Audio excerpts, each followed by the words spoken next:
বন্ধুরা আমার, প্রতারক চক্রের হাত থেকে বাঁচতে হলে আমি এখন যেসব নম্বর মুখে পড়ে শোনাবো এই সব নম্বর ব্যতীত অন্য কোনো নম্বরে আমাদের কোনো প্রোডাক্ট অর্ডার করবেন না। 01825554466, 01825554455, 01788746430, 09647450450। বিসমিল্লাহ রহমান রহিম।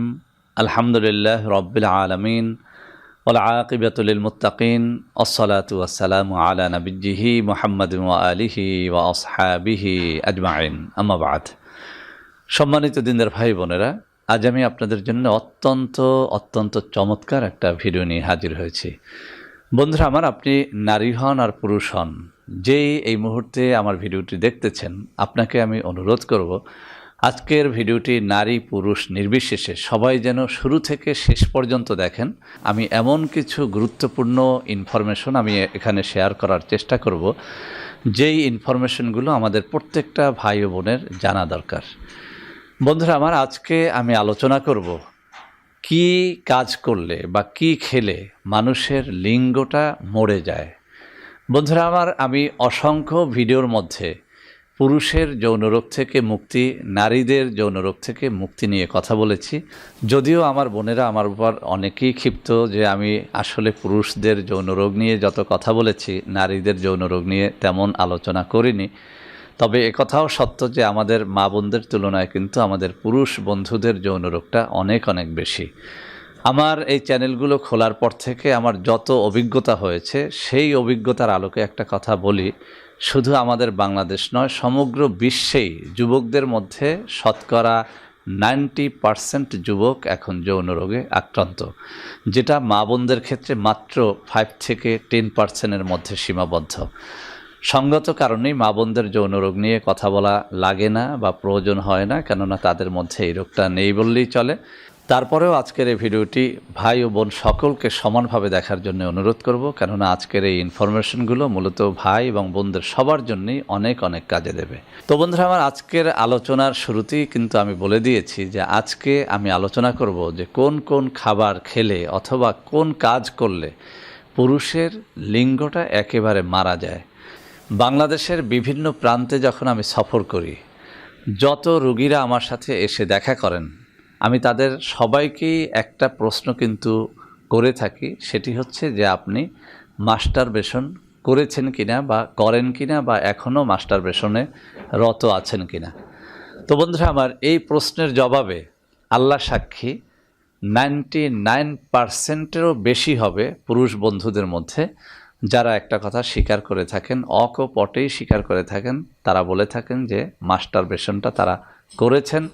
তো যখন কাউকে আরেকটু এগিয়ে প্রশ্ন করি যে মাস্টারবেশনের এই অভ্যাসটা কি এখনও আছে বা এটা ছাত্র জীবনে বা যুবক বয়সে খুব বেশি ছিল কিনা, সেখানেও কম করে হলেও 85% থেকে একটা উত্তর পাই যে হ্যাঁ, অনেক বেশি মাস্টারবেশন করেছেন।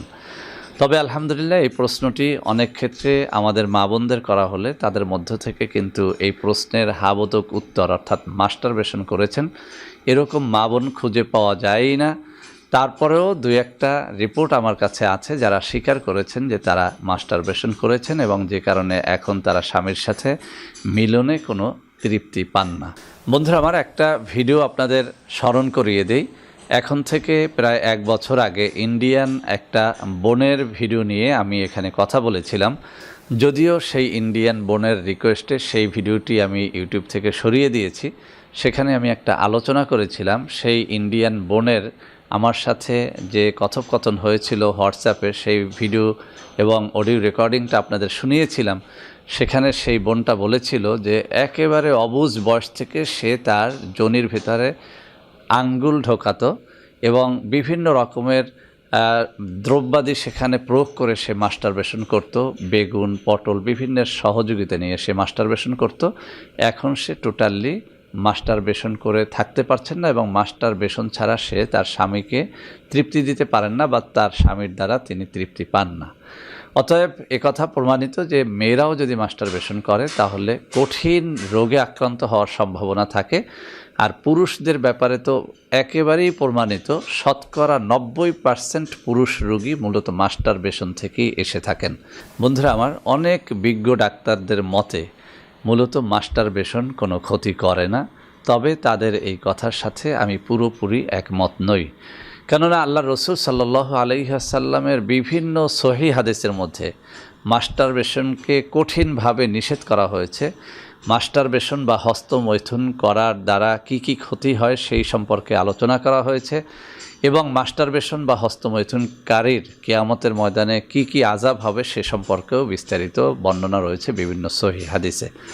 একটা কথা, একজন মুসলমান হিসেবে, মুমিন হিসেবে আপনাকে বিশ্বাস করতেই হবে আল্লাহ রাব্বুল আলামিন যা তার কুরআনুল কারীমের আয়াতের মাধ্যমে অথবা আল্লাহ রসুল সাল্লাল্লাহু আলাইহি ওয়াসাল্লাম তার হাদিসের মাধ্যমে যে কাজগুলো করতে নিষেধ করেছেন, যে কাজগুলো মুমিনদের জন্য, মুসলমানের জন্য হারাম, বৈজ্ঞানিকভাবে যুগে যুগে প্রমাণিত হয়েছে, সেই কাজগুলো আসলেই শরীরের জন্য অত্যন্ত ক্ষতিকর। অতএব কোন ডাক্তার কী বলেছে সেটা জানার দরকার নেই। আমি আমার অভিজ্ঞতা থেকে বলছি, বাংলাদেশের বিভিন্ন প্রান্তে যখন যাই, যত যৌন রোগী আমি পেয়েছি তার মধ্যে 99% রোগী পেয়েছি যারা মাস্টারবেশনের মাধ্যমেই আক্রান্ত হয়েছে। আমার অভিজ্ঞতা আমাকে বিশ্বাস করতে বাধ্য করেছে যে আসলে মাস্টারবেশনের মাধ্যমে আসলেই লিঙ্গটা একেবারে ছিন্ন বিচ্ছিন্ন হয়ে যায়, ক্ষত বিক্ষত হয়ে যায় এবং মাস্টারবেশনের ক্ষতির কারণেই কিন্তু আজকালকার সমাজে আমাদের যুবক শ্রেণীর মানুষগুলো স্ত্রীকে তৃপ্তি দিতে পারেন না বা স্ত্রীকে সময় দিতে পারেন না। এটা এখন একেবারেই প্রমাণিত। তো বন্ধুরা আমার, তাহলে একটা প্রশ্ন এসে যায় যে যারা মাস্টারবেশন করেন নাই, এমনও তো অনেক মানুষ আমরা দেখি যারা যৌন রোগে আক্রান্ত, কোনোভাবেই স্ত্রীকে সময় দিতে পারেন না, লিঙ্গটা টালমাটাল অবস্থা, লিঙ্গ দাঁড়ায় না, লিঙ্গ কোনোভাবেই স্ত্রীর যোনিতে প্রবেশ করানোর সাথে সাথেই লিঙ্গ নুয়ে যায় বা লিঙ্গ থেকে বীর্য বেরিয়ে যায়। তো বন্ধুরা আমার, যেহেতু মাস্টারবেশন ছাড়াও যৌন রোগ হতে পারে, সেহেতু আমাদের স্বীকার করতে হবে যৌন রোগগুলো শুধুমাত্র মাস্টারবেশনের মাধ্যমে হয় না, যৌন রোগ আসার আরও নানা রকমের কারণ থাকতে পারে। আমি আমার অনেক যুবকের সাক্ষাৎকার নিয়েছি, তারা বলেছে যে তারা মাস্টারবেশন করেনি, তারা হস্তমৈথুন করেনি, কিন্তু কেউ কেউ বলেছে তারা গোসল করতে গিয়ে তাদের লিঙ্গ দিয়ে খালের চরে মাটির মধ্যে গুতাগুতি করে তাদের লিঙ্গের অবস্থা 12টা বাজিয়ে দিয়েছেন।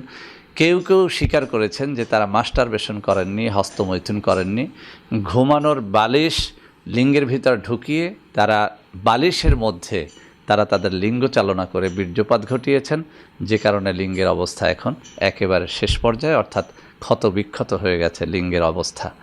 তো বন্ধুরা আমার, আমি সেজন্য একটা কথা বলতে চাই, শুধু যে আপনি হাত দিয়ে মাস্টারবেশন করলে বা হস্তমৈথুন করলে সেটাই মাস্টারবেশন হয় সেটা কিন্তু না।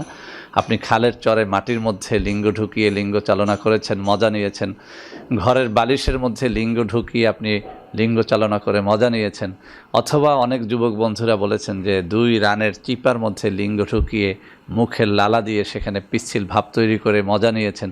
আপনি যেভাবেই করেন না কেন, আপনি যদি লিঙ্গের উপর অত্যাচার করে থাকেন তাহলে আপনার লিঙ্গটা মরে যাবে, এতে কোনো সন্দেহ নাই। অর্থাৎ লিঙ্গের অবস্থা এতটাই করুণ হবে আপনি বিয়ের পর সেটা বুঝতে পারবেন, যেটা আমি অসংখ্য অগণিত যুবকদের কাছ থেকে এখন শুনি যে বিয়ে করেছেন কিন্তু এখন স্ত্রীকে টাইম দিতে পারেন না, বীর্যপাত খুব দ্রুত হয়ে যায়। তো বন্ধুরা আমার, এই গেল একটা অবস্থা। আরও একটা অবস্থায় আপনাদের লিঙ্গটা একেবারে শেষ হয়ে যেতে পারে। বন্ধুরা আমার, যেসব যুবকেরা যুবক বয়সে একটুখানি মজা নেয়ার জন্যে, কোনো একটা খারাপ মেয়ের কাছে গিয়ে একটুখানি বেশি সময় ধরে মিলন করার জন্যে রাস্তাঘাট থেকে যে কোনো প্রকারের অন টাইম ট্যাবলেট, আমি নামগুলো উচ্চারণ করব না, আমার বিরুদ্ধে মামলা হয়ে যেতে পারে, কেননা ওই সমস্ত অন টাইম ট্যাবলেট এখন অনেক নামি দামি কোম্পানি বিক্রি করে থাকে। তো যেসব বন্ধুরা একটা মেয়ের সাথে অবৈধ সম্পর্ক করে একটুখানি বেশি সময় ধরে মজা করার জন্যে কোনো একটা ফার্মেসি থেকে কোনো একটা আনরেজিস্টার্ড চিকিৎসকের পরামর্শ অনুযায়ী কোনো একটা ট্যাবলেট, ক্যাপসুল অথবা সিরাপ নিয়মিত খেয়ে কোনো হোটেলে গমন করেছেন, কোনো খারাপ মেয়েদের কাছে গমন করে একটু বেশি টাইম ধরে মজা করেছেন, একটা অন টাইম ট্যাবলেট, ক্যাপসুল অথবা কোনো সিরাপ খেয়ে, তাদের জন্য একটা সতর্কবার্তা বলছি। আমার কাছে ডজন ডজন যুবক স্বীকার করেছে যে হোটেলে গিয়েছে, খারাপ মেয়েদের কাছে গিয়েছে, একটুখানি টাইম বেশি পাওয়ার জন্যে তারা অন টাইম ট্যাবলেট ক্যাপসুল ব্যবহার করেছে। এখন তারা আদৌ কোনো সময় স্ত্রীকে দিতে পারছেন না, কোনোভাবেই তাদের বীর্য ধরে রাখতে পারছেন না।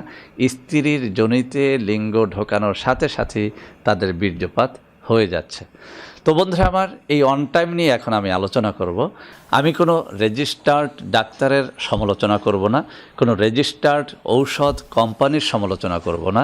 আমি শুধু আপনাদের সতর্ক বার্তা দিতে চাই, আপনার যদি সেই অভ্যাসটি থেকে থাকে যে আপনি একটুখানি মজা বেশি পাওয়ার জন্যে, স্ত্রীর কাছে একটুখানি সময় বেশি পাওয়ার জন্যে, অথবা আপনি অবিবাহিত যুবক, কোনো একটা হোটেলে গিয়ে কোনো একটা খারাপ মেয়েদের সাথে বেশি সময় ধরে মিলন করার জন্য যদি আপনি এই অভ্যাস করে থাকেন যে আপনি একটা যে কোনো আনরেজিস্টার্ড ডাক্তারের পরামর্শ অনুযায়ী অথবা যে কোনো একটা ফার্মেসিওয়ালার পরামর্শ মতো অথবা নিজে নিজেই কোনো বন্ধুবান্ধবদের তালে পড়ে কোনো ধরনের on time tablet capsule syrup যদি আপনি খেয়ে থাকেন, আপনাকে আমি একটা কথা লিখে দিতে পারি, এভাবে আপনি যদি অভ্যস্ত হয়ে যান, অচিরেই আপনার লিঙ্গটা স্থায়ীভাবে মারা যাবে। অর্থাৎ এই লিঙ্গ দিয়ে আপনি কোনো কাজ করতে পারবেন না।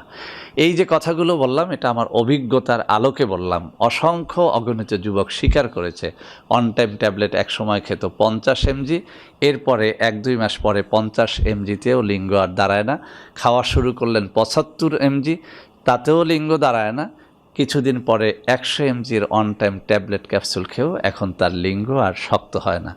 এটা যেমন অবিবাহিত যুবকেরা আমার সাথে স্বীকার করেছেন, অসংখ্য বিবাহিত পুরুষেরাও এটা স্বীকার করেছেন যে অন টাইম ট্যাবলেট ক্যাপসুল খেয়ে কিছুদিন তারা স্ত্রীর সাথে বেশ মজা করেছেন, এখন তাদের অন টাইম ট্যাবলেট ক্যাপসুলের পাওয়ার বৃদ্ধি করেও তাদের লিঙ্গ আর দাঁড়াচ্ছে না, শক্ত হচ্ছে না। তো বন্ধুরা আমার, যারা মাস্টারবেশন করেন আমি তাদেরকে বলবো এই কাজটি থেকে আপনাকে বিরত থাকতেই হবে যদি আপনি একটা সুখের যৌন জীবন চান। অথবা যারা অন টাইম ট্যাবলেট ক্যাপসুল খাচ্ছেন তাদের জন্য সতর্কবার্তা, আপনি যদি এটা না ছাড়তে পারেন আপনার জন্যে আসলেই দুঃখের দিন অপেক্ষমান আছে। কোনোভাবেই কিন্তু আপনি সফল হতে পারবেন না, আপনি আপনার স্ত্রীকে সময় দিতে পারবেন না। তো বন্ধুরা আমার, ভিডিওটা লং হয়ে গেল। আজকে যে দুটো বিষয় নিয়ে কথা বললাম, বিষয় দুটো অত্যন্ত গুরুত্বপূর্ণ। অবশ্যই আপনাকে হস্তমৈথুনের অভ্যাস থেকে ফিরে আসতে হবে এবং on time tablet capsule syrup খাওয়া থেকে বিরত থাকতে হবে। তো বন্ধুরা আমার, এখন কিন্তু একটা প্রশ্ন আপনারা অনেকেই আমাকে করে বসতে পারেন যে স্যার, আমরা তো অনেকেই হস্তমৈথুন করে ফেলেছি, ক্ষতিগ্রস্ত হয়ে গেছি, বা অনেকেই বলতে পারেন যে স্যার, আমরা অনেকেই কিন্তু on time tablet capsule syrup খেয়ে ফেলেছি, এখন বাঁচার উপায় কী? বন্ধুরা আমার, বাঁচার উপায় তওবা করা, এবং সেই সাথে আমি আপনাদেরকে 2-1টা ফ্রি খাদ্যের কথা বলে দিচ্ছি। এই খাবারগুলো যদি আপনারা নিয়মিত খান, ইনশাআল্লাহ এই অন টাইম ক্যাপসুল ট্যাবলেট অথবা সিরাপ খাওয়ার মাধ্যমে যে ক্ষতিটা হয়েছে সেটা হয়তো বা কিছুদিনের মধ্যেই আপনি পুষিয়ে নিতে পারবেন। 1 নম্বর যে ওষুধটির কথা বলবো সেটি হচ্ছে রসুন। বন্ধুরা আমার, এই রসুন একেবারে ফ্রি একটা ন্যাচারাল ফুড, যাকে ন্যাচারাল পেনিসিলিন বলা হয়ে থাকে। বন্ধুরা আমার, বহু গবেষণায় দেখা গেছে যে রসুন যদি কোনো ব্যক্তি সকালে, বিকালে, রাত্রে এভাবে 3 বার করে খায়, অর্থাৎ সকালে 1 কোয়া, দুপুরে 1 কোয়া, রাতের বেলাতে 1 কোয়া, সেটা আপনি গিলে খান অথবা চিবিয়ে খান অথবা ভাতের সাথে খান অথবা রসুনের আচার খান, যদি নিয়মিত এটা খেতে পারেন। আমি একটা কথা বলছি, এটা আমার গবেষণা নয়, বিশ্বব্যাপী রসুন নিয়ে বহু গবেষণা হয়েছে। সেই গবেষণার ফল এটা যে আপনার যৌনরোগ যত জটিল হোক না কেন, ধীরে ধীরে সেটা সেরে উঠবে। আরও একটা খাদ্য সম্পর্কে আপনাদের বলে দিচ্ছি, এটাও আমার কাছ থেকে কিনে খেতে হবে না, বাজারে একদম সস্তায় পাওয়া যায়, সেটা হচ্ছে মেথি। আপনি যদি অনেক দিন পর্যন্ত হস্তমৈথুন করে থাকেন তাহলে আপনাকে বলবো আপনি মেথি খাওয়ার অভ্যাস করেন। সকালে, রাত্রে যদি আপনি 2 বেলা মেথি খেতে পারেন। মেথি খাওয়ার অনেক নিয়ম আছে, সবথেকে সহজ নিয়ম হচ্ছে মেথির পাউডার অথবা দানা রাত্রিবেলাতে 1 গ্লাস পানির মধ্যে ভিজিয়ে রাখবেন। সকালবেলা পেট ভালো থাকলে দানা সহ পানিটা খেয়ে ফেলবেন, পেট ভালো না থাকলে আপনি দানাটা বা গুঁড়াটা বাদ দিয়ে শুধু পানিটা খেয়ে ফেলবেন, আবার সকালে ভিজিয়ে রাত্রে অনুরূপ খাবেন। তো বন্ধুরা আমার, আপনি যদি একই সাথে রসুন এবং মেথি খাওয়ার অভ্যাসটা করতে পারেন, ঔষধের জন্য আপনার হাহাকার করতে হবে না, আপনি খেয়ে দেখেন, আপনি সুস্থ হয়ে যাবেন ইনশাআল্লাহ। তারপরেও যদি আপনি সুস্থ হতে না পারেন, আমি আপনাকে বলবো আমার এই সাইফুল টিভি চ্যানেলের মধ্যে বেশ কিছু খাবারের কথা বলা হয়েছে। এই খাবারগুলো তৈরিতে আসলেই অনেক টাকা খরচ করতে হয়। আর আমার যে কোনো অফিস থেকে আপনারা সরাসরি আমার সাথে দেখা সাক্ষাৎ করেও এই ঔষধগুলো খেতে পারেন। এই ঔষধগুলো শত শত নয়, হাজার হাজার মানুষের উপর প্রমাণিত যে তারা এগুলো খেয়ে সুস্থ হয়েছেন। সবশেষে একটা সতর্কবার্তা আপনাদের দিচ্ছি, আমার ভিডিও থেকে আমার নাম্বার সরিয়ে অনেক ভুয়া চ্যানেলে আমার ভিডিও আপলোড করা হয় এবং সেখানে ভুয়া ঔষধগুলো বিক্রয় করা হয়। এখান থেকে বাঁচার একমাত্র সহজ রাস্তা হচ্ছে, হয় আপনি ভিডিও কলে অথবা সরাসরি আমার সাথে কথা বলবেন। সরাসরি আমার অনুমোদিত ঢাকা, বরিশাল, চট্টগ্রাম, রাজশাহী ও সিলেটের অফিসে যোগাযোগ করে দেখা সাক্ষাৎ করে এরপরে সরাসরি আমার কাছ থেকে ঔষধপত্র নিলে আশা করি কেউ আপনার সাথে প্রতারণা করতে পারবে না। তো বন্ধুরা আমার, আশা করি আজকের এই ভিডিওটি আপনাদের অনেক অনেক কাজে দেবে। বন্ধুরা আমার, ভিডিওটি ভালো লাগলে লাইক করবেন, কমেন্ট করবেন, শেয়ার করবেন, আমাদের প্রত্যেকটা চ্যানেলকে ভালোবেসে সাবস্ক্রাইব করবেন। আল্লাহ হাফেজ। আসসালামু আলাইকুম ওয়া রাহমাতুল্লাহি ওয়া বারাকাতুহু।